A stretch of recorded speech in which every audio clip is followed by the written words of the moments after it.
Good morning, everyone. I hope you've all been able to get into the webinar at this point. I know that we do have quite a few people that have signed up to join us today. So while I'm doing quick housekeeping and introductions, hopefully everyone will have a chance to get into the webinar to be able to join us today. Welcome everyone again. My name is Vanessa Lamro and I'm with the Kansas Department of Transportation. Just a few housekeeping notes for our event today. First off, we will be doing polling during this event.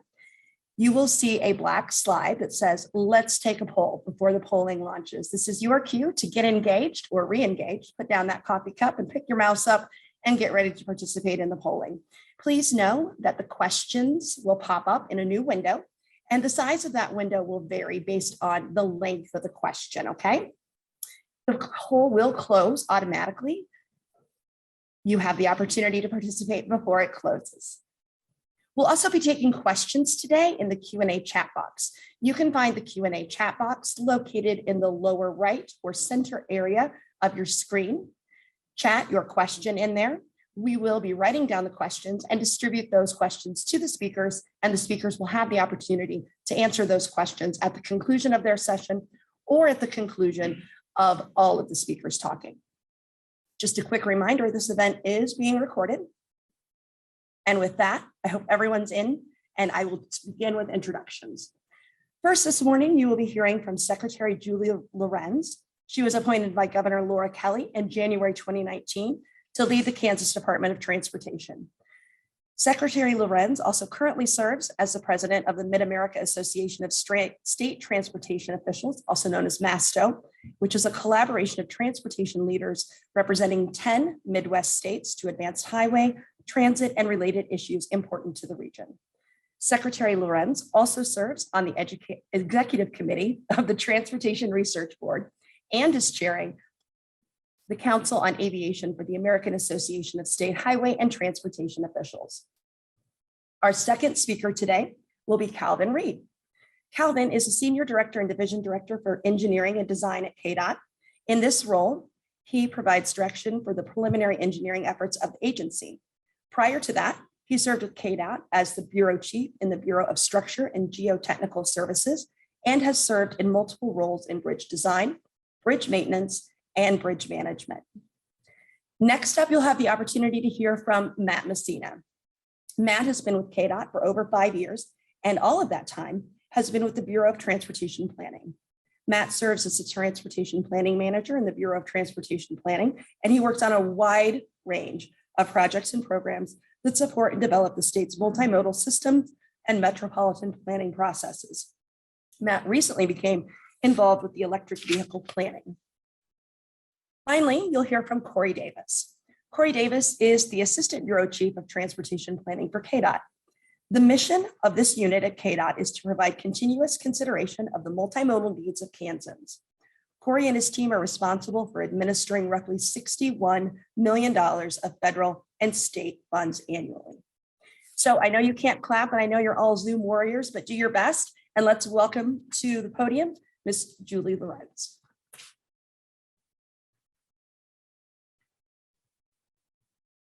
All right, good morning, everyone, and thank you for joining us today. I know we have over 100 participants. And that's on top of the folks that we saw around the state 2 weeks ago, where we had more than 250 people participating. We're here today to talk about the Bipartisan Infrastructure Law, or BIL, and Kansas transportation. I'd like to first start by saying a thank you to all of our partners, the Kdot team, legislators, Governor Kelly, and communities across the state. You know, progress has many partners. It's based on teamwork. Going back to 2018 and the legislative task force that helped us all remember why transportation is so important in Kansas. And then we moved on in 2019 and conducted local consult across the state to understand community needs and build a program that's very responsive. In 2020, with 4 hours to spare, the legislature approved, really in a very bipartisan way, by more than 94% support on both sides of the aisle, the Eisenhower Legacy Transportation Program, or IKE, as we like to call it. So it's an important point, I think, to note that our history is based on working in partnership across the state and trying to bring more options to the table, because that's the way that we best solve problems. And that's what KDOT's here to do, is to work in partnership with you to solve transportation and community building problems. So let's start first by taking a poll, something I want to start doing at most of our meetings, and to understand in terms of partnering, is Kdot today better now under the IKE program than previously? Are we about the same, or are we worse than in previous years? So this is our grade card, and we'd like to hear from you. All right, okay, very good. So 58% said we're better now under the IKE program, 41% about the same, and 2% worse than previous years. I'll point out that Calvin, Senior Director, and I both, and Bert too, would really want to hear where we're not doing as well as previous years, because we really want to know where we can do better. So if you're comfortable reaching out to any of the three of us, we'd like to hear. Okay, under IKE, I believe we've made some really strong progress. Despite COVID, all of the new programs under IKE have been launched and were launched in 2020. All of the T-Works projects are now underway. At least one phase of each project has been let to construction.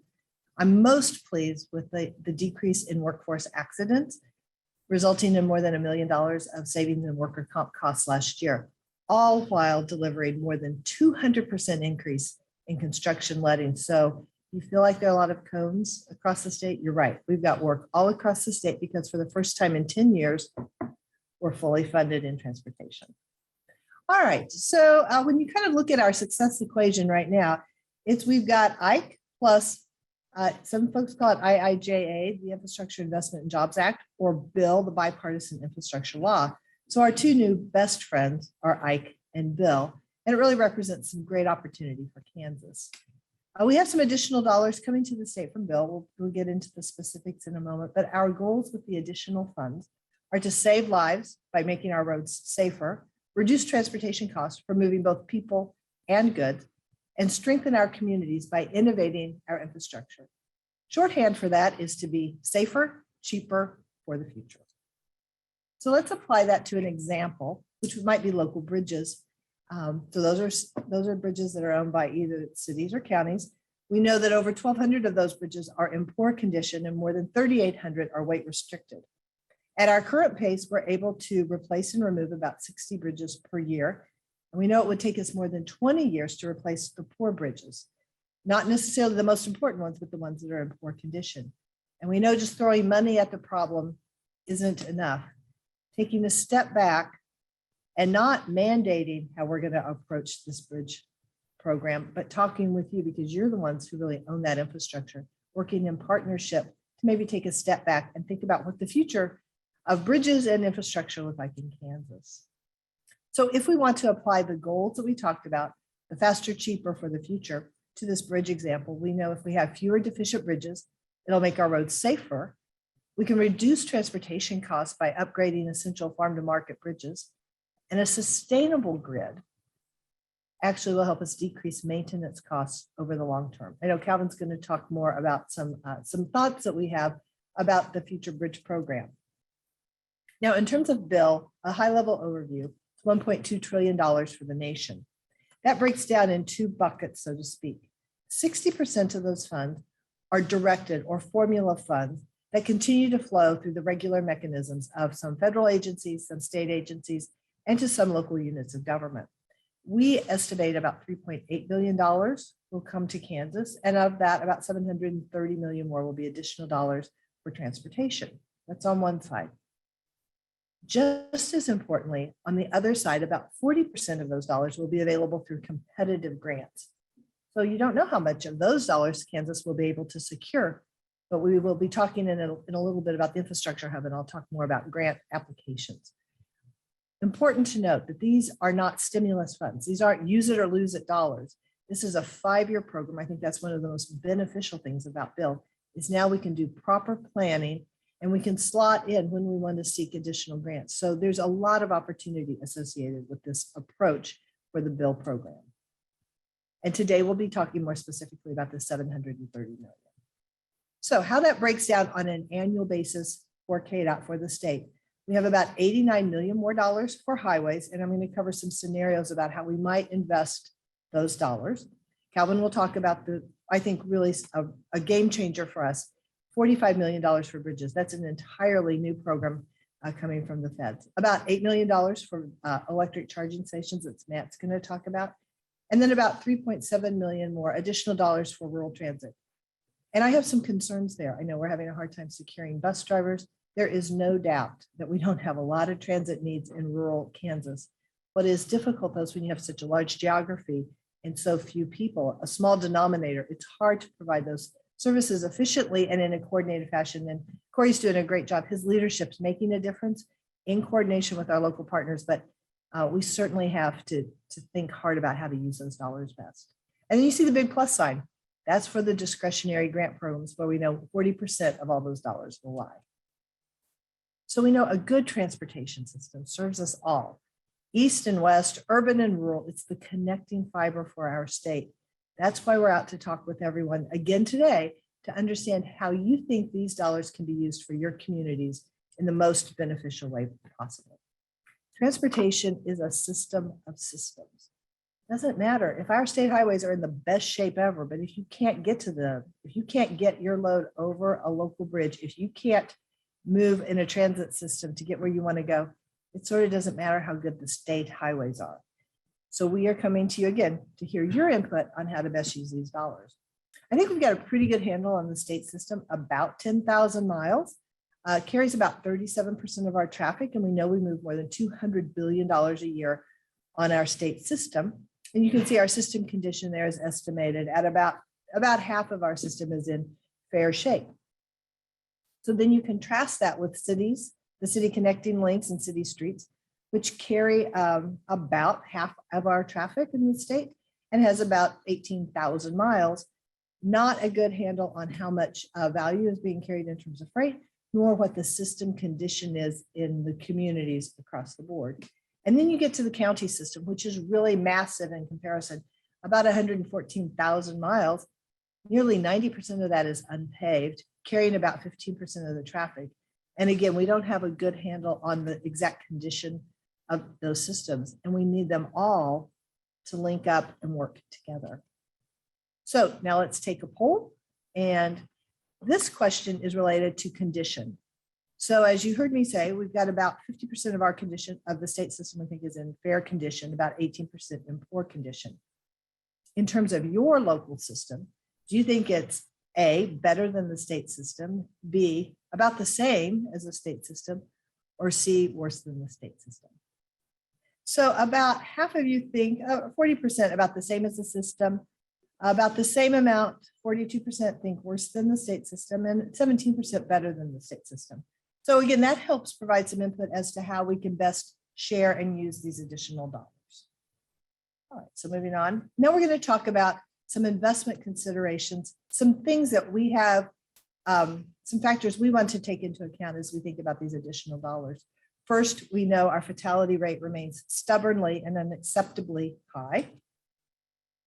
And we know that, as I've said, about 3,800 bridges can't support ag loads. So even if you were to replace the poor bridges, many of them are not wide enough or strong enough to carry today's ag loads. And we also know other bridges, this is an example from Wyandotte County, also haven't been addressed. So it's not just a rural issue, it's a rural and urban issue. This near White Cloud, we know that our infrastructure needs to be more resilient. And when we look at where we see the worst shape, we know we have about more than 1,200 bridges on the local system and about 37 bridges in poor shape. And it's not just infrastructure investments need to work, not just in 2022, but for the long haul. We need these investments to last 10, 20, 30, 40, 50 years, as they have previously. More than about 10,000 of our bridges, for example, were built under President Eisenhower or before him. So not only do we have bridges that are in bad condition now, we see a backlog of bridges that are going to start aging out of the system that we also need to take into account. And our state system in general, our interstates particularly, we have modernized the way that we look at our pavement conditions. We still continue to use a federal measure. In addition, now though, we have a complete pavement analysis that we're using. And what we now understand is that our interstates are not in as good a shape as we thought even 2 years ago. And when you look at this over the life of Ike, you can see that at the end of Ike, we would expect that about 39% of our interstates will be in good condition, but 15% will not be in good condition, be in poor condition. And that's more than I think as an ag state we can afford. So we need to take a look at if additional investment needs to be made to bolster the condition of our interstates. And we know we could save time, money, greenhouse gas emissions if we improve congestion. Congestion can be an urban issue, as you see on the left. It can also be a different kind of congestion in rural states where people have trouble passing big trucks. So this could be another investment strategy for us. A few other things that we're taking into consideration. No surprise to anyone out there, we're taking a look at price escalation, which includes both increases in material costs, workforce shortage, and quite frankly, we've got a lot of work out on the streets right now. So when you take those factors all together, we see about a 19% increase in preservation costs, about $100 million more this year is what we project. On the modernization and expansion projects, about a 5% increase.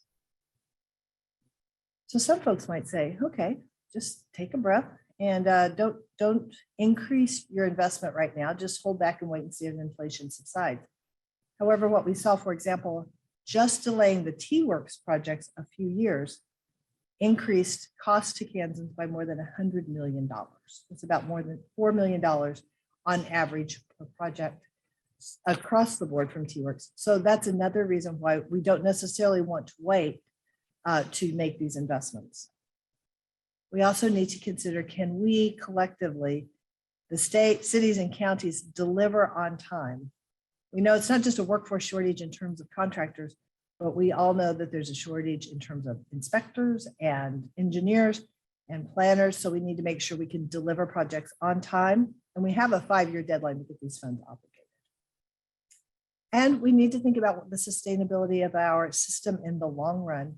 As we add to our system, whether it's adding shoulders or passing lanes, we know that increases the cost of maintenance as well. So let's talk about some proposed ideas related to how we might use this $89 million, the additional $89 million. And let's talk about some examples. There will be a poll as we go through. So the first example or scenario we're going to talk about is increasing our local participation programs. So those are the what we sometimes call the set-asides: city connecting links, cost share, transportation alternative programs. You can see here that we could add state dollars to these programs by moving federal dollars in and moving state dollars over. And these are examples of ranges that we could increase our partnership programs. So a dramatic move toward improving the local system. We know that money is not the single answer to anything, that we want to be as flexible as we can with these dollars, and we want to make sure they're meeting your needs. So for example, we want to change one of the policies associated with city connecting links and increase that cap. Currently it's at $1 million per recipient, move those dollars up, both because of inflation, but we also know, quite frankly, we got a lot of needs out on those city connecting links. So that's an example of a change in policy. We very much are interested in your thoughts and other policy changes you would like to see within those local programs. Like everything in life, pros and cons with any of these scenarios. So with our first scenario, a focus on local programs, we know it would strengthen the local system and it would provide communities more tools to address problems and challenges. But we also know that sometimes not every community can apply. Sometimes local matches are a big concern for folks. It's also hard to have a systematic improvement if we are responding to requests for projects. And we want to know also your thoughts on your ability to deliver more projects. So now let's take 2 polls in this series. The first, and this one's important, this one we really want to know, if we were to only choose 2 programs to add money to, which are the 2 programs that would be most helpful to your community? So choose 2. Local construction, city connecting links, cost share, transportation alternatives, economic development, and high-risk rural roads. So which 2 would be most helpful to your community? Okay, and cost share, not a surprise, it's been a highly popular program. So cost share comes in at 55%, followed then by rural construction, or local construction, sorry, at 39%, followed by economic development at 30%. So thank you all. That will be very helpful as we consider how to invest those funds. The second poll is, are you likely to submit more applications for local partnership projects in the next 5 years? How likely are you? Very likely, somewhat likely, not sure, or not likely? Very likely at 63%. So 2/3 of you say very likely, not sure at 17%, somewhat likely at 15%. Thank you all very much. This is very helpful feedback. Okay, so on to the next slide. If you want more information about these programs, you can see here a link to for a field guide to local program opportunities. Okay, so let's move on to the next slide. So this is the second scenario, or B scenario.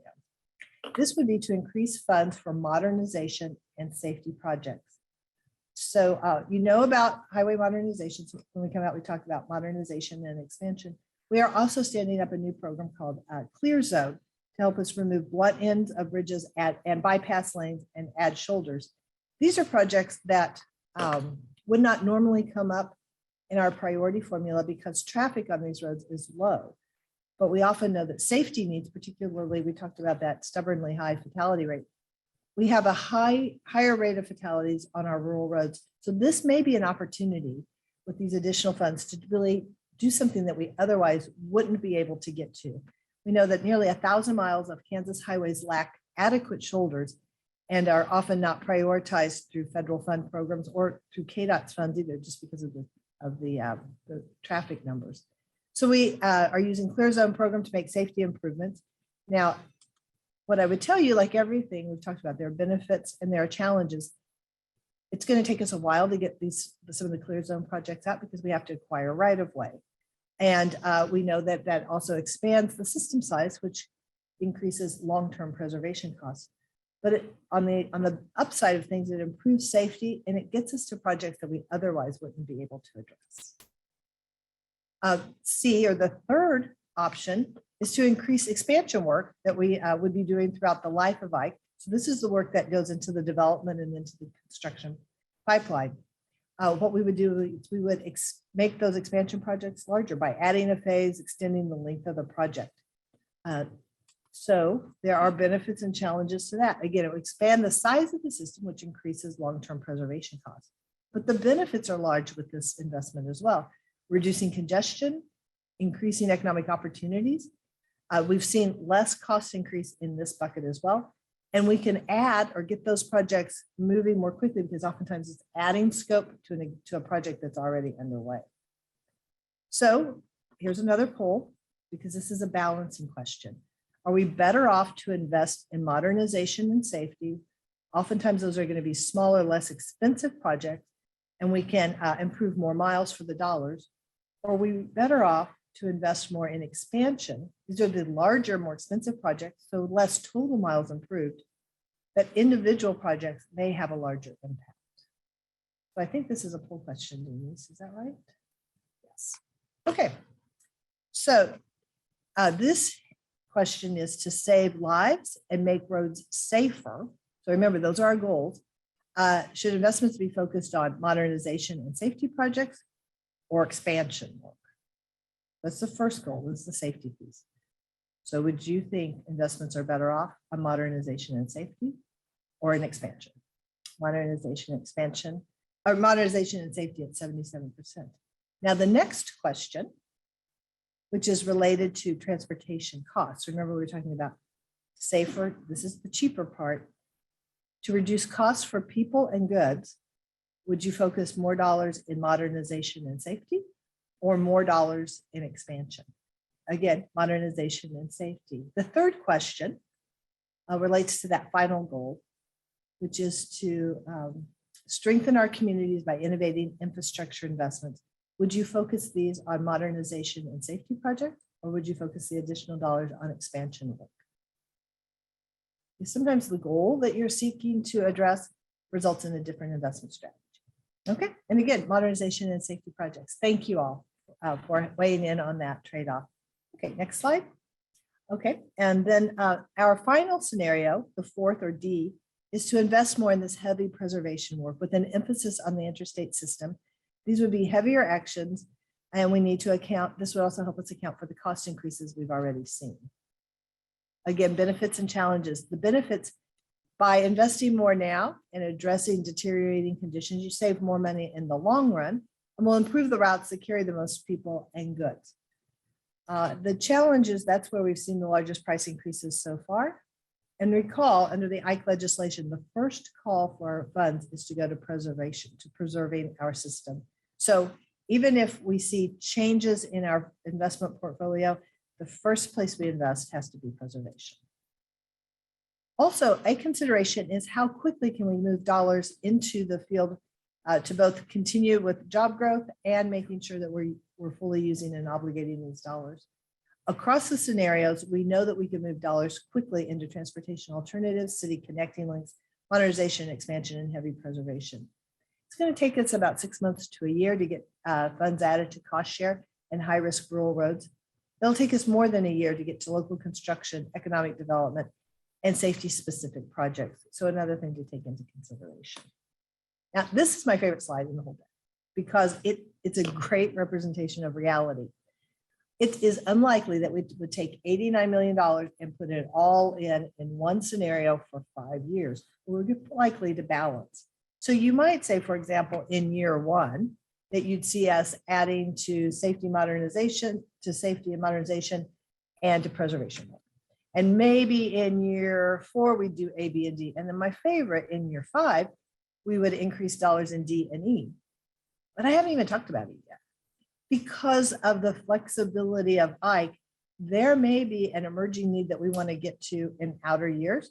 So we want to maintain that flexibility. So hard to know exactly how these dollars flow, but your feedback is going to help us understand how to balance investments to help your communities, to help Kansans.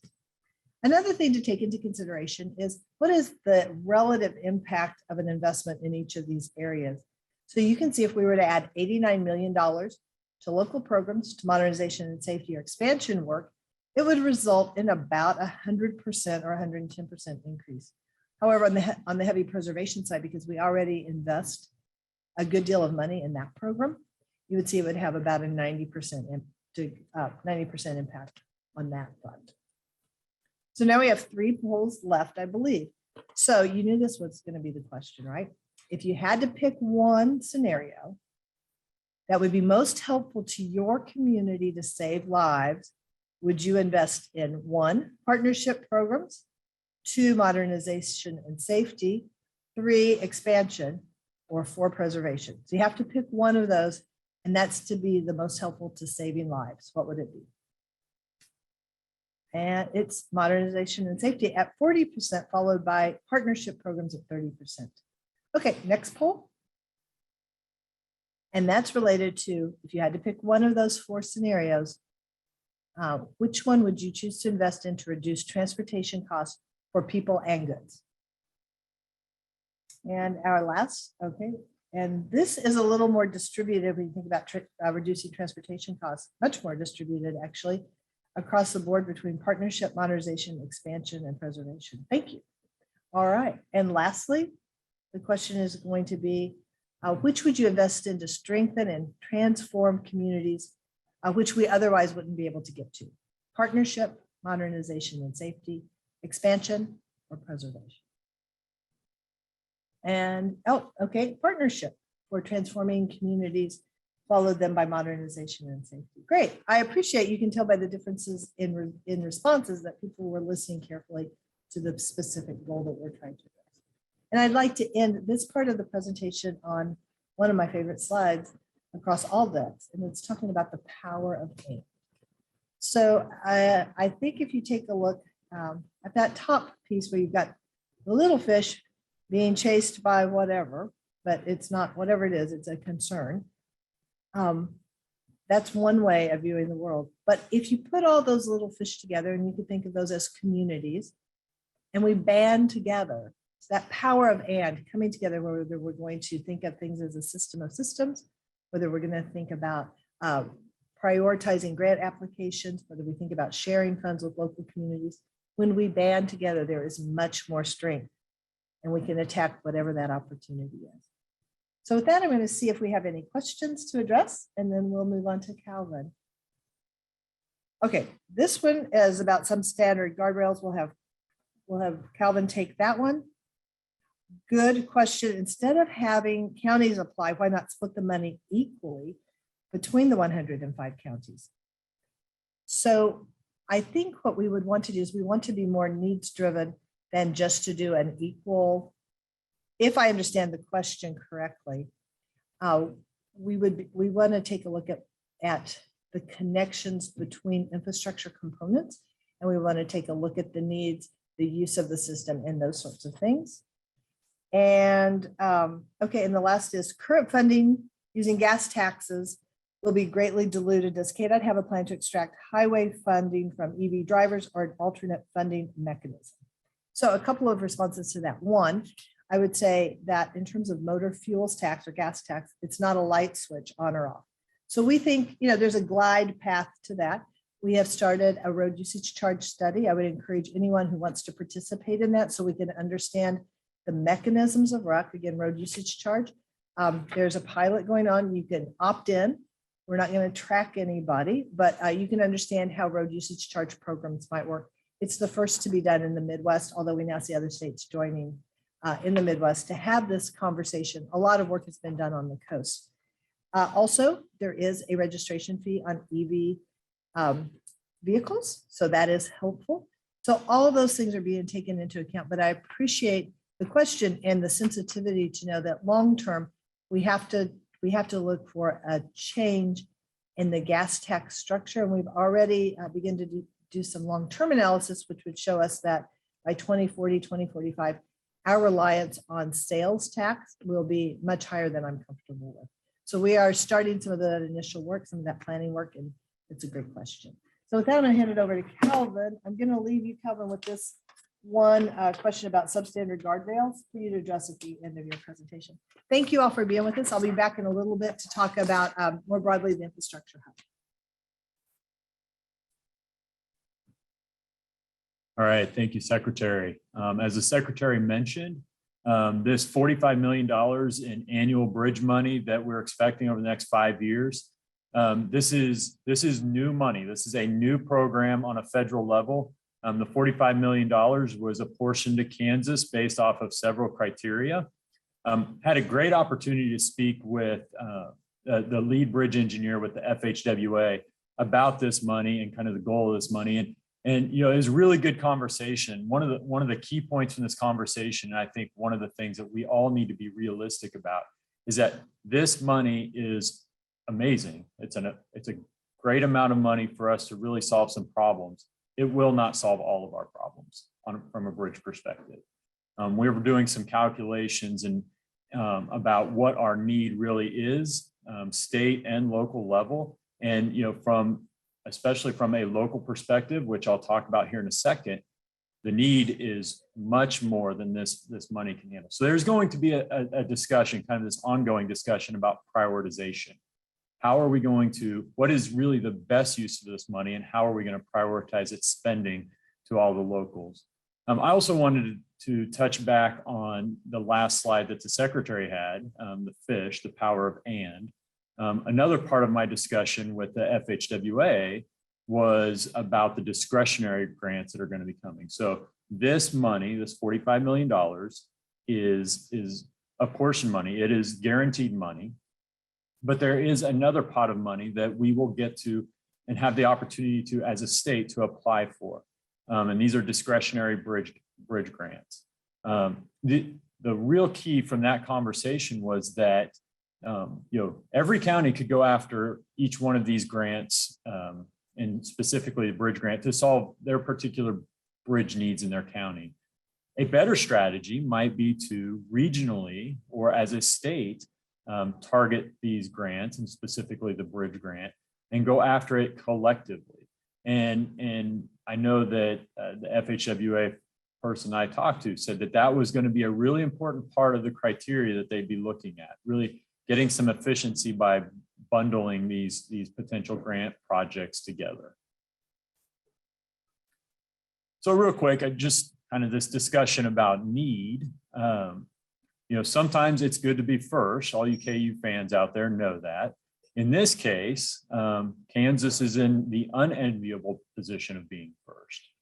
So Kansas has a fairly large bridge system, and fourth in the nation. We have just under 25,000 bridges in the state. We also have a relatively low population for the state. So per capita, Kansas ranks #1 in the nation in terms of number of bridges at 118 bridges per person. Why is that significant? Well, another way to think about that is that we really have the fewest taxpayers, the smallest tax base to support our current bridge infrastructure of any state in the nation. And this is not a uniformly spread problem, as most of us know. We have population centers, big population centers like Kansas City, Wichita, and we have, quite honestly, declining population in a large portion of the state. We have some counties where the number of bridges per 1,000 people, what I'm showing up on this graph, is extremely high. So the darker the color on this map shows places where we have a higher number of bridges per people, right? And the winner of this is Jewell County up in north central Kansas, where we have one bridge for just about every 10 people in that county. So what that means is that it's an extremely challenging problem, because bridges aren't the only things that our counties have to deal with.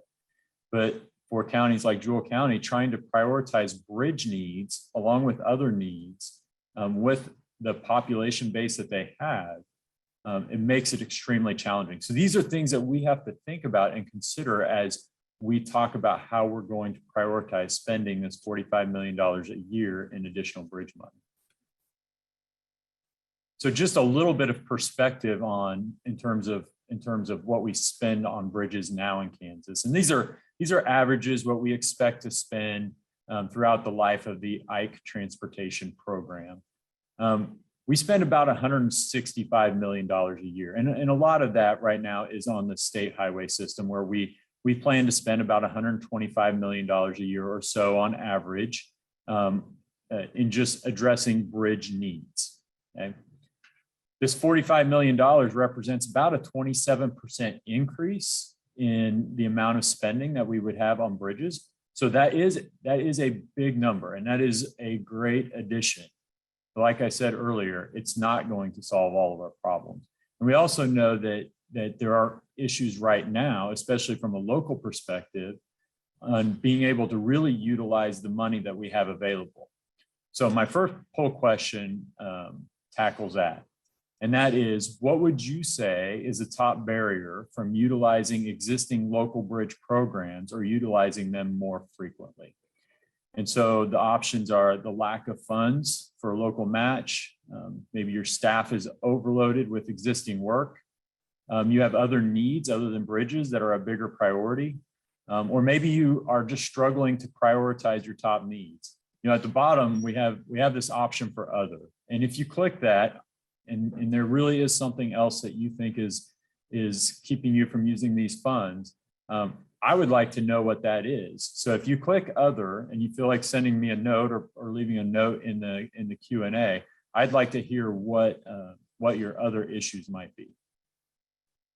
All right, so no surprise here, over half of the respondents said that the biggest issue is finding that local match. That's pretty consistent with what we've seen across the state in our discussions in Hayes and Wichita and Kansas City. And then I think the other thing that's relevant here at around 25% is that there are other needs out there other than bridges that are taking priority. So very good. Next slide, please.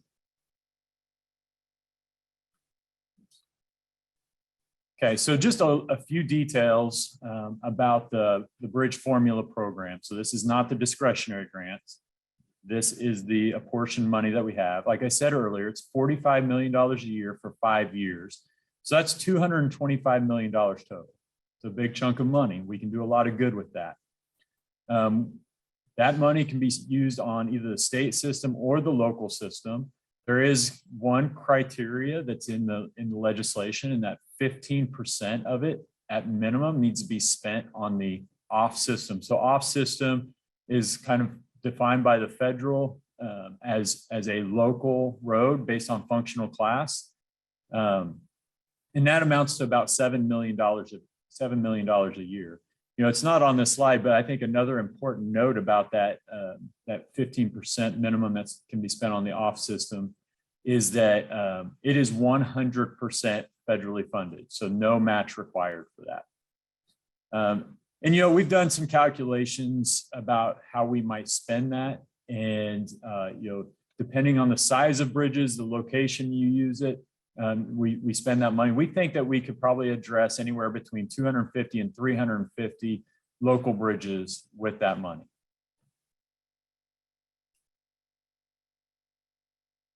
So just like the secretary had scenarios that she wanted to discuss, I think there are some relevant scenarios that I would like to bring up concerning bridges specifically. And these scenarios will help us identify ways that we can prioritize the spending and specifically on the local system, I think. So the first scenario that we're going to talk about is reducing poor condition bridges. Secretary has shown some information earlier, and I'll go a little bit more in detail about that. Some major bridges on key routes. So these are large bridges out there that are just really challenging for locals to replace. I'm going to talk a little bit about corridors also, and then modernizing modernizing bridges for modern loads. So in terms of condition, the secretary showed this slide earlier. The biggest condition need we have right now in terms of poor condition bridges is on the local system. About 1,200 bridges on the local system are considered in poor condition right now, where on the state system, we're down to about 37 bridges. This really shows, the investment that we've made in the state system over the past really 3 programs and continuing into the Eisenhower Transportation Program. We've really been able to get the backlog of our state-owned bridges in poor condition down. I think the real thing that I'm seeing right now is that we can make a similar type of investment on the local system and help address some of those poor condition needs. Now, one thing that I would say is that this may not be the biggest issue, right? For many of you, poor condition bridges obviously are important. You expect them to be safe, and poor condition bridges are not unsafe, but they have the potential to have issues, and they require a little more maintenance than the fair and good condition bridges. But most of the time, you probably can't tell when you're driving over a poor condition bridge. What you see and what restricts you from traveling most of the time are those load posting signs. I'll come back to that in a minute. The second thing that I think we can prioritize and can look at are these longer bridges that are particularly over large rivers in Kansas that serve vital links to communities. So what is being shown up on the slide is a bridge between Paxico and Bellevue. This bridge crosses the Kansas River. It's one of the few crossings of the Kansas River, and the nearest crossing of the Kansas River is about 8 miles upstream. That 8 miles upstream results in about a 40-mile out of the way detour if this bridge were for some reason to be closed or under repair. So that is a critical link for those people that live on either side of the Kansas River, and it provides a critical link for the community, for agriculture, for just connection of those communities. So this might be, and bridges similar to this might be something that we would consider prioritizing. Another example are key corridors, specifically for hauling commercial traffic or agricultural traffic. So this example that's shown up on the screen is actually one that I'm very familiar with. It is in Osage County, Kansas. It is southern Osage County at the border between Osage County and Coffee County. The farm that I grew up on is about a quarter mile off of this highway. It's Old 75 Highway. So it was built in the mid 1930s and really has not been modernized or updated since then. So the bridges are about 80 years old right now. Right now, there are 3 load posted bridges on this corridor. There's a 4th that is very close to being load posted. But the key here is to think about investments from a corridor perspective. So Osage County could go and ask for funding for one of these bridges. And if they did, that would be great. That would solve a particular bridge need. But the question is that it solved the transportation need, right? Because if you take one of these bridges and modernize it, you still have a load restriction on that route. So we need to be thinking about this from a corridor perspective. How do we modernize our corridors for these loads, not just particular bridges? And this one, I think, is a good example of where a couple of counties could come together or a region could come together and propose a project to address several bridge needs on this corridor and fix a true transportation problem. And the last one is really just this idea of the number of load posted bridges we have in the state, particularly on the local system. Secretary mentioned it earlier. We have just over 3,800 bridges on the local system that are not sufficient for carrying agricultural traffic. That really affects how farmers can get their grain out of the field into the elevators, right? That means they've got to travel out of the way, or even worse, that means that they are taking a risk by driving their equipment over these bridges that are posted, okay? Those are things that I think we can address with this money, and probably, for a lot of people might be a bigger need. So, second poll, I presented 4 scenarios there. I am curious which of these types of bridge scenarios would have the biggest impact on your community. Is it replacing poor condition bridges, major bridges that are on key routes, multiple bridges on key corridors, modernizing local bridges or restricted traffic bridges, and then once again, that other category. And if you have some other suggestions, I'd love to hear them. And this is where I'll say I appreciated being in front of an audience. There were always kind of social cues as to when things were wrapping up, and here we go. Here's my social cue. All right, so it's good. This is interesting. Spread's a little bit different here than what we've seen in the rest of the state. I know out in Hayes, the poor condition bridges were actually the lowest category, and the modernizing the load posted or restricted traffic bridges were the highest. So this is really good. It's a pretty uniform spread, and nobody chose other. Sorry to hear that. Oh, and sorry, I have one more slide of content. So knowing that prioritization may be a challenge for a lot of our local governments, Kdot is undertaking a project right now, and we just hired a consultant to help us out with this, which is to help develop a tool with a few key variables that our local governments can look at to help prioritize and help them think about the cost of their transportation system, not just for now, but into the future. We're kind of calling this a bridge need prioritization tool. It's really more about bridges, more than just about bridges though. It's really about the entire transportation system, looking at the roadways in conjunction with the bridges and trying to identify really what should be those priority investments that are made on the local system. And I'm going to reiterate something that the secretary said earlier. This is not Kdot telling our local governments how to spend the money, how to prioritize. This is really a tool for you guys to look at the data that we have on hand already and identify what your priorities might be. And based on that, you tell us how we can use this money to help solve some of your high priority transportation problems. And that's really what we're after here. So with that, we have a pilot launching this summer. We're going to be looking for a few volunteers to help out with the pilot to really help hone in the results of this prioritization tool. And our goal is to have this tool in people's hands by this fall. I'm shooting for an October 1st to get it out to to local governments so they can really start using it. And so with that, a couple of poll questions about the prioritization tool. The first one is for those people who are representing local governments, how likely would you be to use a prioritization planning tool that Kdot would put together with your input? So would you be very likely, somewhat likely, unlikely, or need more information?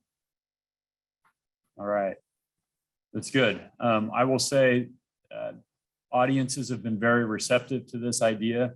I've had lots of good conversations, especially after the meetings, about this idea of this prioritization tool, and a lot of people are really interested, and I think the need is there. So I'm good to see the very likely and somewhat likely there.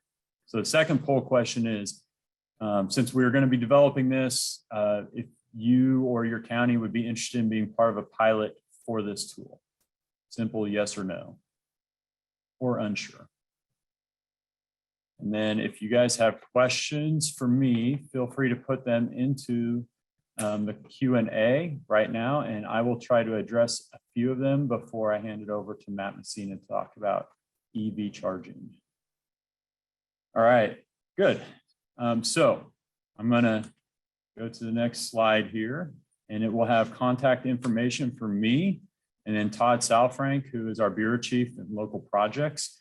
Todd is really the one that's running point on this prioritization program, but if you have questions, comments about anything presented today, or specifically if you're interested in being a pilot county for this program, feel free to contact either one of us at that contact information. So I've got a couple questions here. All right, so I'll address the first question. Is there a current program that addresses substandard guardrails on bridges, or can it be added as an option to BIL funding? So we do have a new program where we are addressing substandard rails on bridges. As far as the substandard guardrails on bridges, we try to address those specifically when we have other projects on the roadways or other projects related to the bridges. So anytime we modernize a bridge or do repair on the bridge, we look to see if the guardrails need to be updated on that particular bridge. There is discussion right now because we know that there is need for updating guardrail. So we are looking at that and looking at ways to fund that.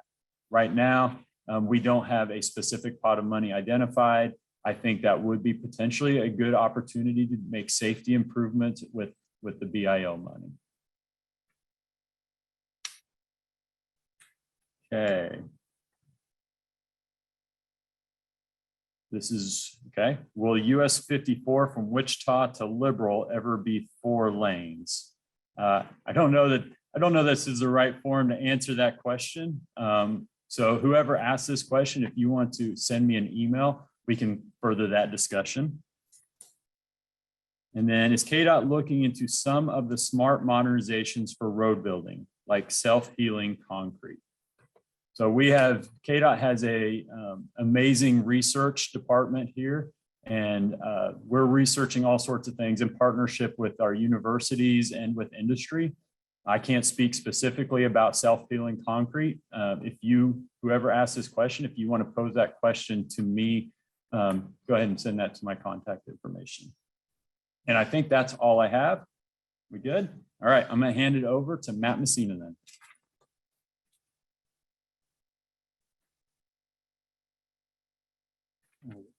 Thank you, Calvin, and good morning, everybody. Thank you for joining us today.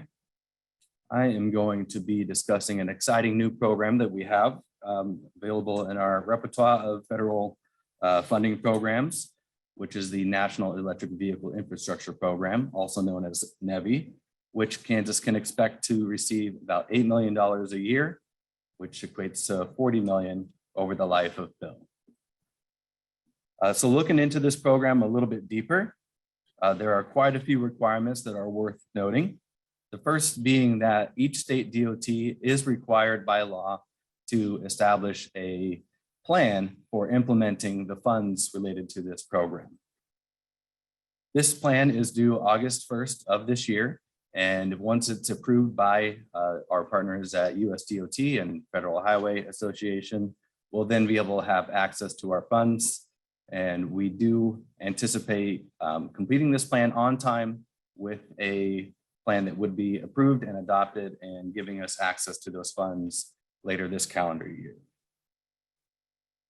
The second big thing of note is that these funds must be spent on designated alternative fuel corridors. I'm going to get into a few more specifics and details on what that is and what that looks like in our state.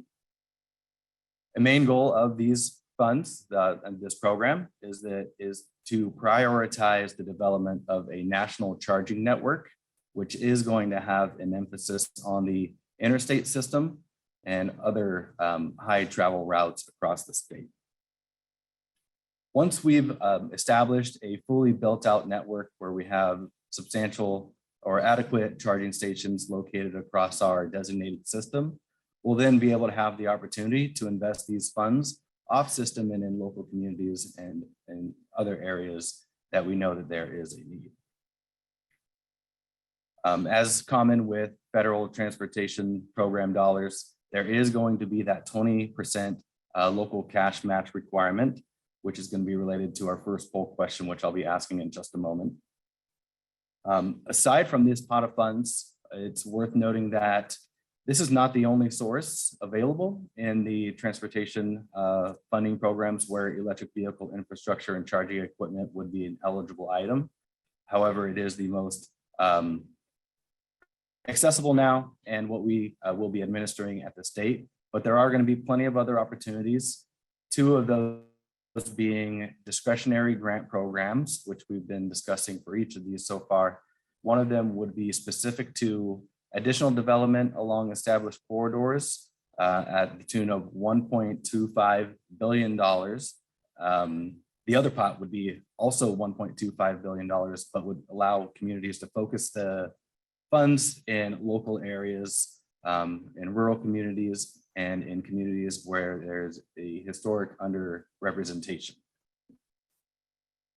So moving on to the first poll, a rough estimate of the local match for a charging station would be approximately $120,000. Do you anticipate that being a barrier for entities in your community to apply? The options here are yes, no, or unsure. And just to clarify while you're thinking about that, that's the rough estimate for just the charging station equipment itself, not any upgrades to the local power grid or any other build outs if that would be required for establishing a charging station. All right, and the results are in. And this is what we've been seeing across the state over the past couple of weeks while we've been asking this exact same question. This might be a little bit more on the unsure side, which is good because there's a lot of interest and a lot of knowns in this area as it's kind of new and emerging. So thank you all for that. So I mentioned earlier the alternative fuel corridor system. What we're looking at here is what is currently existing in our state in red. Those are corridors that are already designated. They already meet the definition of an alternative fuel corridor for electric charging. What you see in blue is what the state anticipates to apply for this year, with applications being due May 13th to further build out the remaining portions of the interstate system, which is the priority of this program, and also to reach other well-traveled corridors across the state in the north central, southwest, and southeast portions of the state. This was going to set us up for great opportunities for being able to spend the NEVI funds that we anticipate receiving. And we will be able to update this map later this year to show what progress we've made after our applications have been submitted and received by FHWA. So some of the federal requirements related to charging stations along these corridors, they've changed recently. So if you're already familiar with these in the past 5 years under previous administration, there are a couple of tweaks to some of those. The first one being that stations must be located within 1 mile of the corridor. Previously, that was up to 5 miles. Same as last go around, the stations should not be any greater than 50 miles apart. The stations are required to be DC fast charging. However, now they're required to be able to support up to 4 vehicles simultaneously while providing 150 kilowatts per vehicle. It's also now required that the stations be equipped with CCS connectors, which is a combined system that is functional across multiple vehicle models and manufacturer types. This just means that it's a required component. It doesn't mean that it's the only component.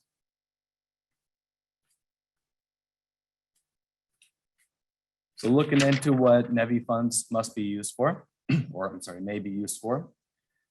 These funds are restricted to projects that have an end result of providing a local, publicly accessible charging station. There's also the opportunity to develop a charging station that would be open to commercial vehicle operators, as long as more than one company would be able to have access to that. Funds are eligible to use for upgrades to the existing public charging station to meet these new minimum requirements. So if you have a station that supported 1 vehicle, less than 150 kilowatts, you would be eligible for a station upgrade to meet the new 4 vehicles and 150 kilowatt per vehicle. Funds are eligible to support the development of on-site energy solutions, such as solar arrays and battery storage. Slightly unique to this program, these funds are eligible to support operation and maintenance for a maximum of up to 5 years to support the installation and investment in these charging stations as that continues to grow and we start to see more end users.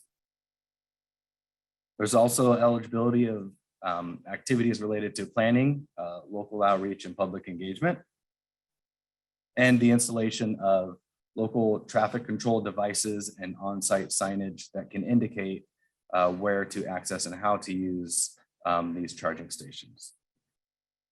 And last, another eligibility is investments in supporting the data sharing, mapping, and evaluation criteria.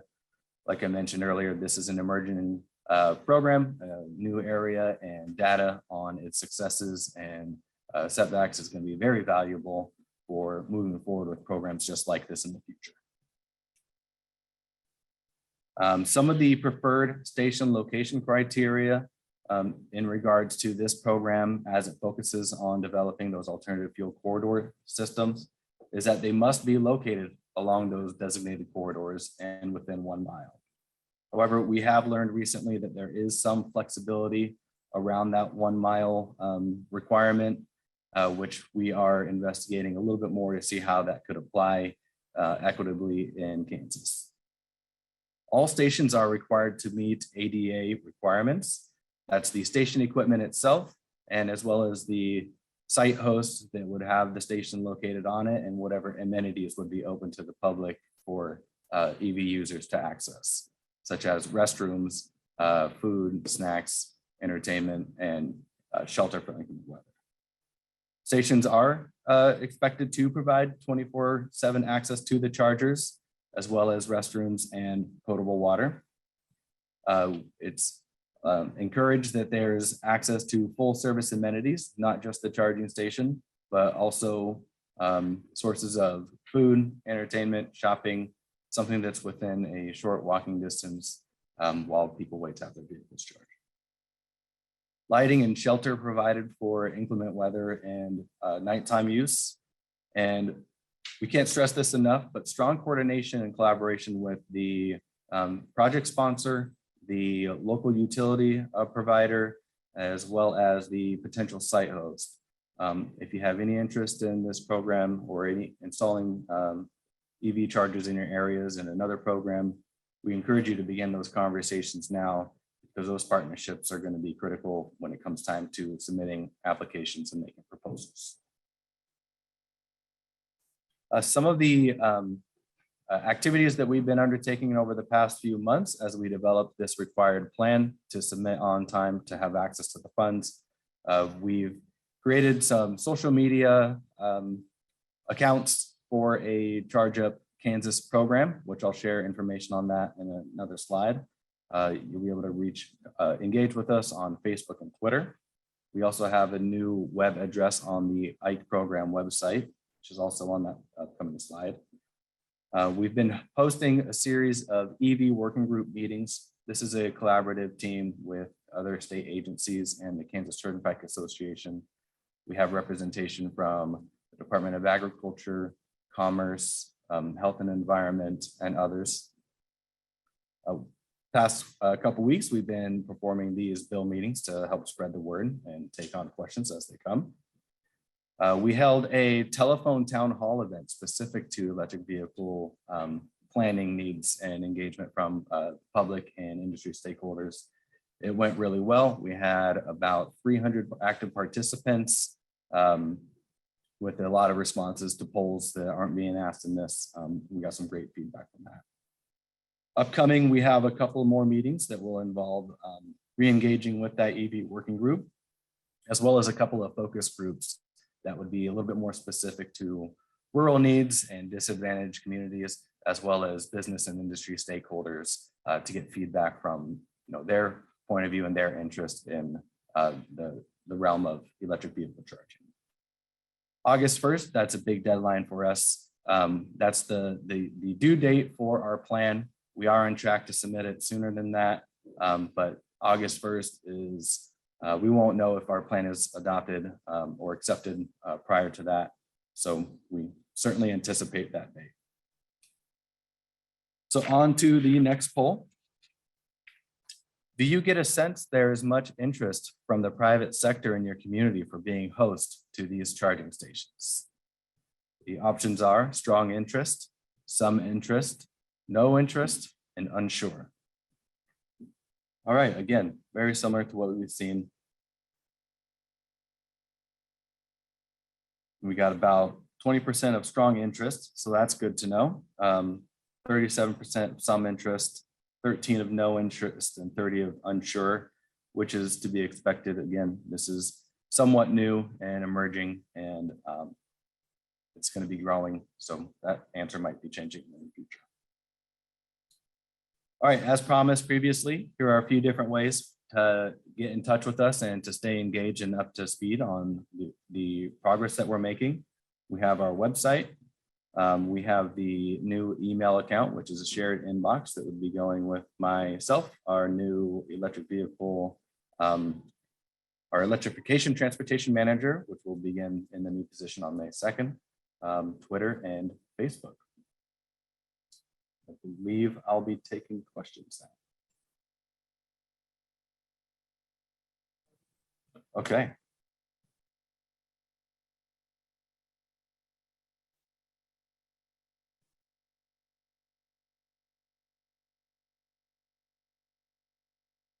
All right, we got one being scribed right now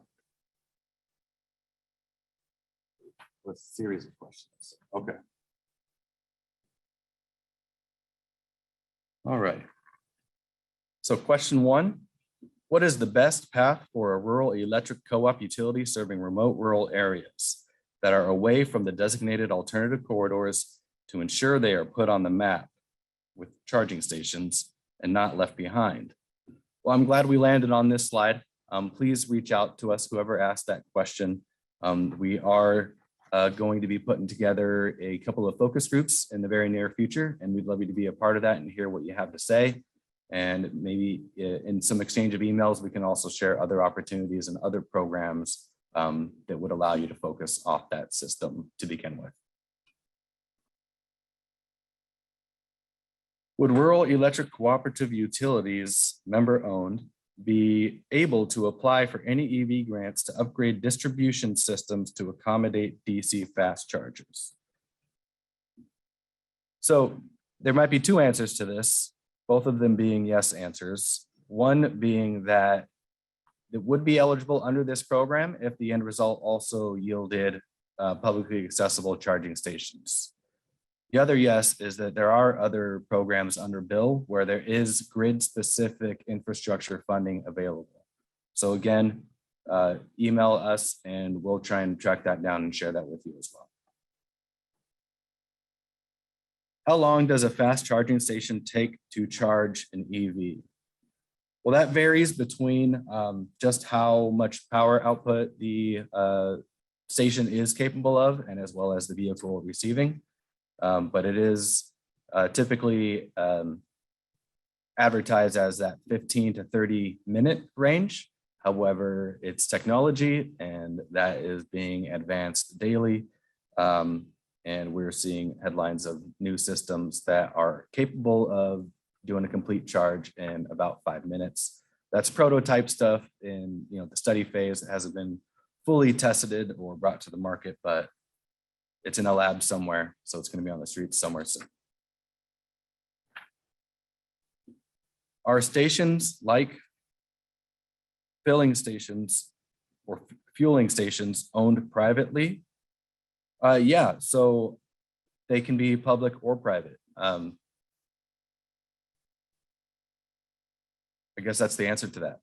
So if there's any additional question about that and how that would work, shoot us an email. We'll be happy to answer. Will Kdot consider supporting cooperative purchasing programs for EV charging equipment for local project procurement? Yeah, so there's actually a section in this plan that we're required to address, which is contracting. I'd love to hear more about your thoughts and ideas of what this might look like, what you would hope for it to look like, and how that could work with what we're putting together. But to answer the first half, will Kdot consider supporting cooperative purchasing? It's probably absolutely. It may not be just this program, but other opportunities as well. We are getting further guidance on the rules and regulations of EV charging station equipment. That's expected to be available May 13th. Once we have that, we'll have a little bit more understanding of what the text and specifications of that equipment will look like, and we'll be able to better communicate how we can partner on stuff like that. All right, and that's the last question for now. And we'll be moving on to Corey Davis, who will be talking to you about public transit.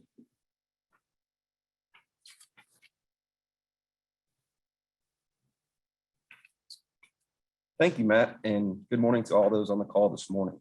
I'd like to take this opportunity to discuss rural transit and the strategies we've identified to move forward with the additional money made available through BIL.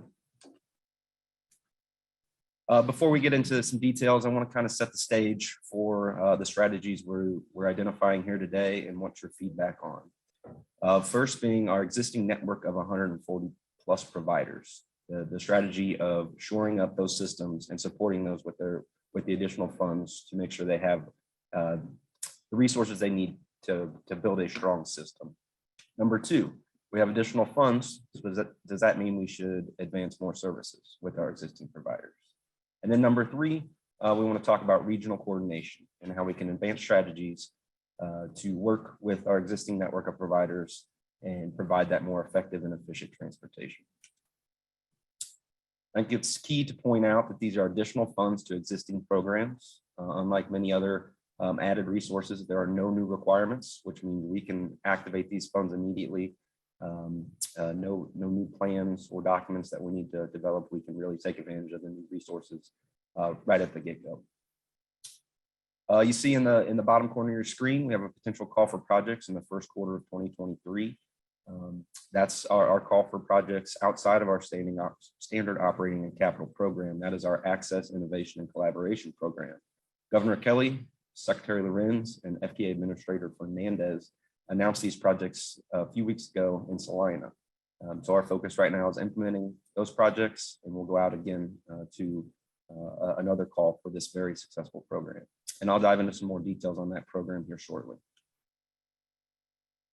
Taking a step back, let's talk about these funds and the benefits that come from them. The benefits of public transit in Kansas and nationwide. Transit provides independence. It is a lifeline for many Kansans. It allows, in rural areas, it allows individuals to age in place and stay in their communities with their families. Provides opportunities for Kansans to access medical services, whether it be local or long distance. There's a true economic impact from transit. It moves individuals to access goods, and really, like I mentioned, is a lifeline to Kansas statewide, both rural and urban. So how do we incentivize our current network of providers to expand service, coordinate, and eliminate that duplication? Well, we are nearing, I would love to say we are at the end of a pandemic. COVID-19 impacted a lot of transit services in Kansas and nationwide. So should we take a step back as an agency, look at those services that were disrupted, and see if we should re-implement those? That's one strategy we've discussed internally and would love your feedback on. Nights and weekend services. This is a huge need statewide. We hear it every time we're out on the road. We hear it as a key need and a key step for moving transit forward in Kansas. There are needs to access grocery stores on the weekends. There are needs to access jobs on nights and weekends. We're not all have that luxury of having the 9 to 5 where we can do things in the evenings and access the resources that we need. And continuing that jobs access conversation. Jobs access is huge for our economy, and it's huge for our local communities to be able to compete economically. And equity is a huge factor in how we spend our transit funds statewide. We want to make sure we are applying funds in the most equitable manner possible and really keying in on disadvantaged populations. I mentioned at the start of the presentation, regional coordination. This is something we've been working on for the last 5 to 8 years. And we really want to continue that process and make transit the most efficient and effective service as possible. A great example of this is occurring in Salina right now. OCCK has done great things locally and in the region, but most recently has taken over services in Abilene and Concordia. Those services were preparing to shut down. The citizens in those communities were no longer going to have access to that transportation. But OCCK stepped up and took over those services without hesitation. And we are here to support them in that effort. And we want to make sure that's a model that we use statewide. Neighboring county coordination. You see on the map here, the gray counties currently lack general public transit service. So let's not recreate the wheel and start a new service in those counties. Let's take a neighboring county who has that expertise, has the advanced knowledge of transit with their existing staff and resources, and expand into neighboring counties. Form partnerships from county to county and really expand service statewide. And what that does is eliminate duplication. I mentioned at the beginning, 140 plus transit providers in our network. We need to be working together to grow transit service while utilizing those as existing resources and eliminating the duplication that currently exists. I think we have a lot of successes currently, but we need to continue to build on that. So a key issue that we're battling right now, and Secretary Lorenz mentioned it earlier, and I'll start with this quote from a current network provider. We are critically short on drivers and local match is not keeping up with inflation. So currently we are having trouble accessing vehicles to provide our network of providers, or our network of providers having challenges in hiring drivers and keeping drivers. So we are looking at a strategy to increase driver pay or incentivize agencies to promote driver retention. We really want to tackle this issue and help our existing network of providers. So we're here today to get feedback and understand if that strategy is something Kansans would like to see move forward. And what we're doing for this issue specifically is we're forming a working group and we're surveying our network of providers to understand how we can most effectively solve this challenge. So another opportunity, technologies in all industries are rapidly advancing. So that is the same case in the public transit industry. So how do we take advantage of that? The AIC program is one way we're doing that with our innovative projects. Some of those are like micro transit applications, where we're using technology-based apps for Kansans to access rides. We're keying in on certain zones and we're forming pilots right now. And as we analyze the effectiveness of those programs, we will be looking to advance them more statewide, both rural and urban. Building off what Matt presented, we are electrifying our highway network. So let's take that step and electrify our transit fleet as well. Where it makes sense, we want to take that leap and provide that more environmentally friendly solution. And a key point for this conversation is the last bullet, which is contract support for transition.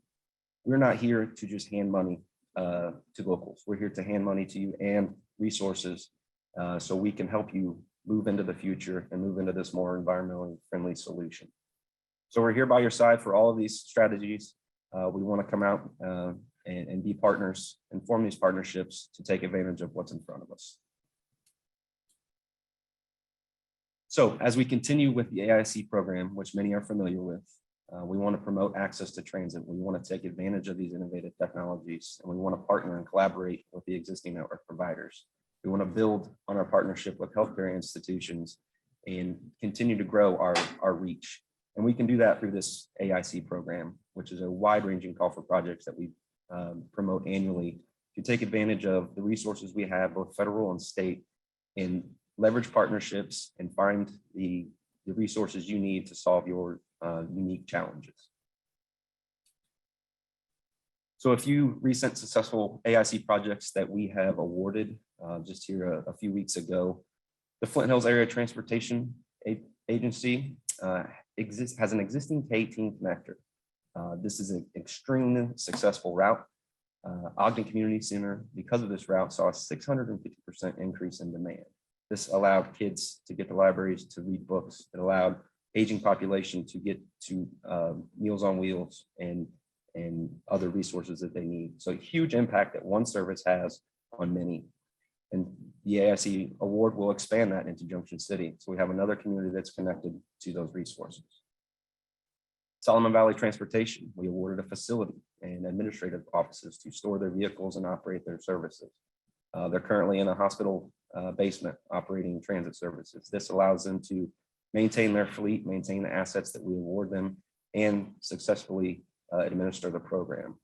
And the background on this, Solomon Valley has gone from a 2-vehicle operation in one county to a 7-vehicle operation in multiple counties. As our agencies set off on the path to forming regional partnerships and serving larger regions, we want to support them with these types of projects. You also see Lawrence Transit. We awarded funding to add bus stops in underserved areas. This gets back to the equity conversation. We want to support the individuals in Kansas that need it the most and make sure they can take advantage of the resources we have to make available. We have a couple polls here that we'd like to get your feedback on. And I mentioned these 3 up front as to set the stage. What should we be doing here at Kdot? Should we work on supporting our existing network of transit providers? Should we try to add new transit services with partnerships with existing agencies? Or should we incentivize regional coordination? And there's also an option for not sure. All right. Looks like we have support existing network of transit providers and incentivize regional coordination. And I'd like to point out that as we support our existing network and as we incentivize regional coordination, I do believe new services come from that. So it's not a one or the other here. There's opportunities that accomplishing multiple strategies can move towards all 3. All right, moving on to another question. This one's very important to me. I really want to understand how successful we are with outreach of our programs. So how familiar would you say that you are with programs and grants provided for transit services from Kdot? Are you very familiar, somewhat familiar, or not familiar? All right.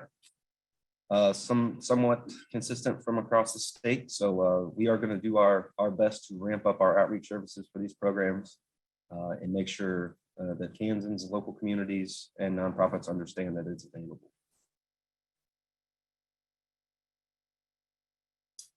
To learn more about our transit programs, we have our public transportation manager, Renee Hart. Her email is here. And there's also information on our website. With that, I do have a couple questions here to answer. The first being, passenger rail saves lives. How does it fit into KDOT's budget? So that's a good question, and there's kind of multiple avenues on that. We have supported passenger rail in the past with using rail state funds to support federal grant applications for the Southwest Chief operations. There's been capital improvements along that line that we've supported with KDOT budget. There's also an active service development plan for the Heartland Flyer extension, which KDOT has funded. So what that gives us is an opportunity to understand the ongoing capital and operating needs for a future passenger rail expansion. So what we'll do moving forward is take the results of that analysis and take an in-depth look of how that fits into our future budget. But I will also add, we're working with FRA and Amtrak to understand how the programs and funding made available for those agencies through BIL, how we can take advantage of that for the expansion. One more question. Will the upcoming adoption of the active transportation plan change where local jurisdictions can spend these extra dollars in the larger transportation system, i.e. not only roads and highways? Yes, the answer is yes. I am extremely proud of the active transportation plan that has been put together for KDOT. It is going to guide our funding moving forward. Well, we have through IKE additional state funds, which gives us flexibility in the projects that we can advance. So the answer is yes, the active transportation plan will guide our future efforts and advance our options moving forward. With that, I will turn it back over to Secretary Lorenz. Thanks, Corey, and thanks to the KDOT team and to the participants. This has been a great dialogue, even though remote. I'm really pleased with the number of questions and comments that are coming through. I want to address a question before we get into these additional resources related to KDOT prioritization. So it says, in addition to ag and goods movement, how does KDOT consider economic impacts of tourism in prioritizing corridors, especially the impacts of trails and bicycle tourism? And so I think this is not a bureaucratic answer that I'm going to give you. It's actually a great insight into IKE, because we have lots of set aside programs. So on one hand, if you're talking about the projects that I think communities often think about, modernization and expansion, the answer is in terms of economic analysis related to expansion projects.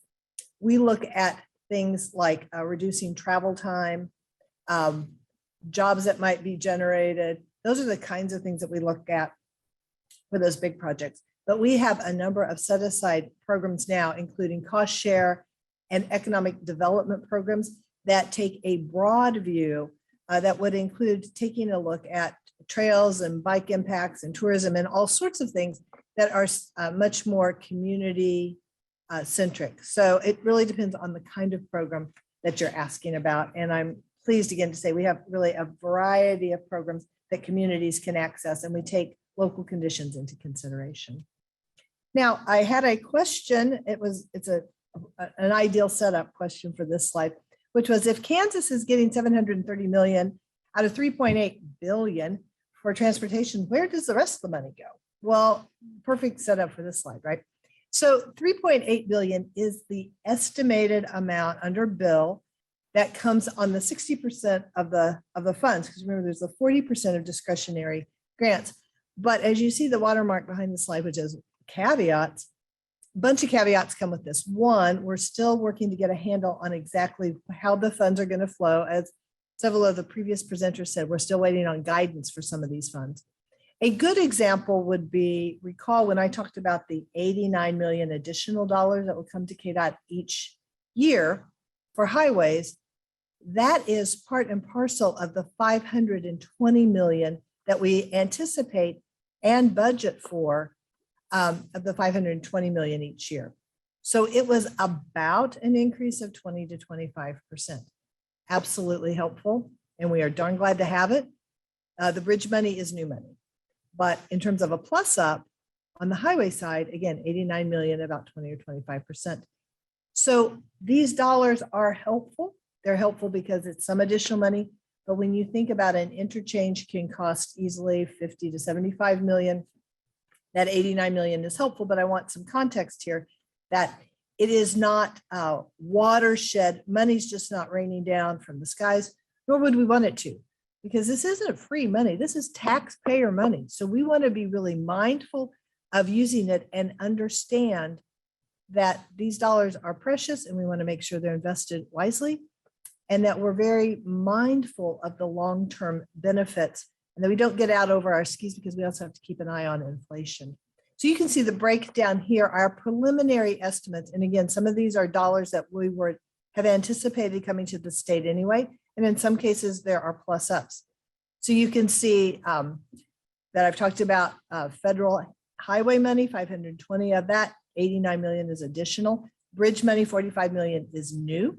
Public transportation, as we've talked about, we anticipate about 3.7 million more on the rural side out of 54 million annually, 22 million for airports. Matt, I couldn't tell you, I'm really pleased with all the questions that you've received. And I think it's indicative of when you're starting sort of a whole new infrastructure component, a new system to add to our system of systems. So lots of good engagement going on the EV side of things. I would also say that it is not KDOT's intention to own more infrastructure. Like, we don't need to own more stuff.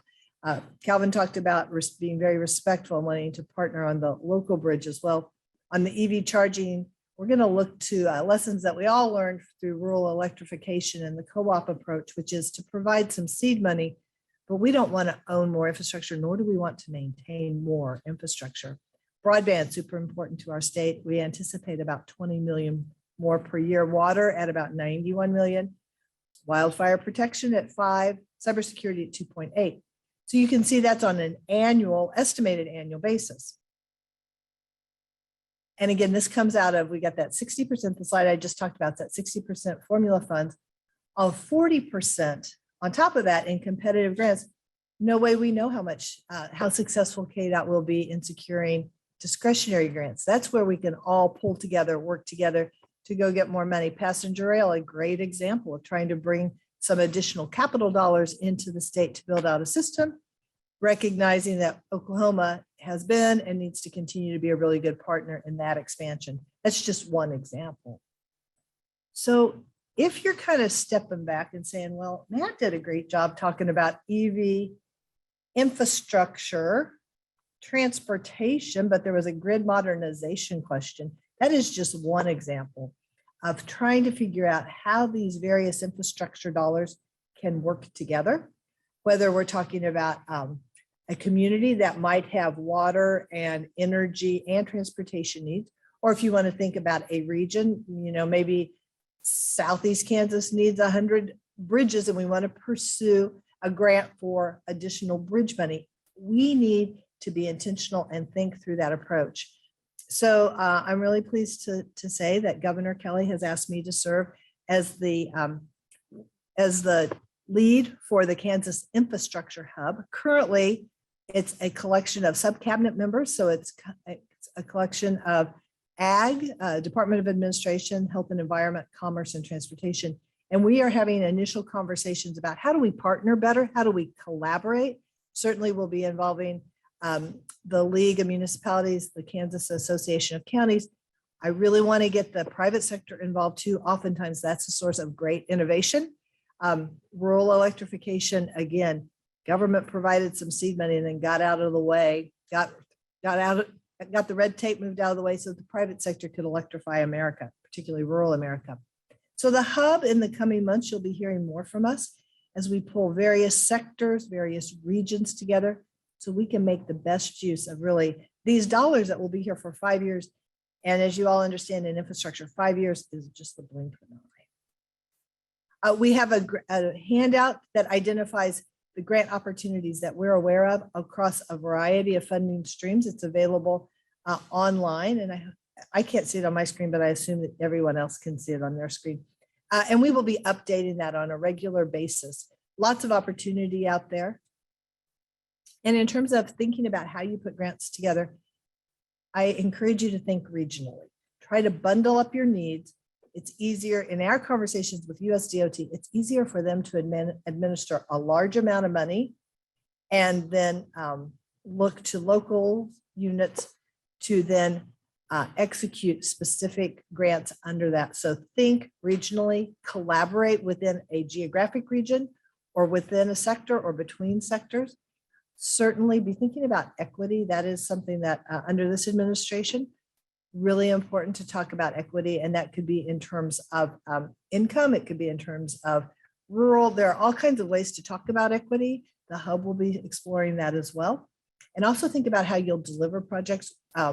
Workforce apprenticeship programs are also incentivized many times in these grants. So please stay engaged, learn more. There are a couple of websites or points for you right there. And I'm going to see if I have any question. I think I've got 2 questions. I haven't gotten 2. So I answered the one about where's all the money going. Another question was around, does IKE include DCFC EV funds for businesses, or is BIL the only funding option? Well, that's going to come up, but from my perspective, BIL would be the primary way to fund charging stations in a coordinated approach as we look to first build out corridors. But I would also like to make a plug for a program that we have in Kansas called the Innovative Tech Program. I'm not suggesting that DCFC charging is necessarily innovative, but you might have an idea for how you could deploy that or other technologies that will help modernize our system. We have a standing open call currently and would be very interested in hearing ideas best for the private sector to partner with the public sector and have a public sector participant submit the application, but we're interested in ideas for how we can modernize transportation and infrastructure across the state. I want to say a sincere thank you to everyone for your participation. It's been awesome. Quite frankly, this meeting's gone longer due to the number of questions than any of the other meetings, which I think is fantastic. Thank you all. Please be really safe. And Matt, back to you. All right, thank you. We did receive one additional question related to the electric vehicle program. And that goes, how is the EV program working to prioritize charging stations in accessible, low income and underserved communities? I'm going to reread that. How is the EV program working to prioritize charging stations in low income and other underserved communities? So like I mentioned earlier on the previous schedule of events slide, we do have upcoming opportunities to engage with the focus group that is going to have specific outreach to rural, small and underserved communities. That would include low income, minority groups and other historically underserved communities. We also do recognize that the plan that we're currently working on is specific to a single funding program, and that there is more planning work for a wider range of transportation electrification that would need to take place. So there will be further outreach and other opportunities to narrow down ways to make specific prioritizations for those communities and underserved areas. I believe that wraps that up. So if there are any specific questions about that, please use that contact information I shared earlier. All right, thank you, ladies and gentlemen, for joining us today and being Zoom warriors. We certainly appreciate it. If you do have additional questions and you don't know where to send them, please feel free to reach out to the Hub contact email, which is BIL or bill@ks.gov. We will get that distributed. And if it's not a question that ends up being a Department of Transportation question because of our innovative approach with the Kansas Infrastructure Hub, we'll get that sent out to the other agencies so that they can best address it. One final note, we did record this session and the recording will be made available at some point in the future, shortly, probably next week. That means that you can look for a follow-up email from the Kansas Department of Transportation with links to that recording, as well as the handouts that you saw today listed in the presentation. Again, thank you so much for joining us. We're going to give you 15 minutes back in your day. Have a great day.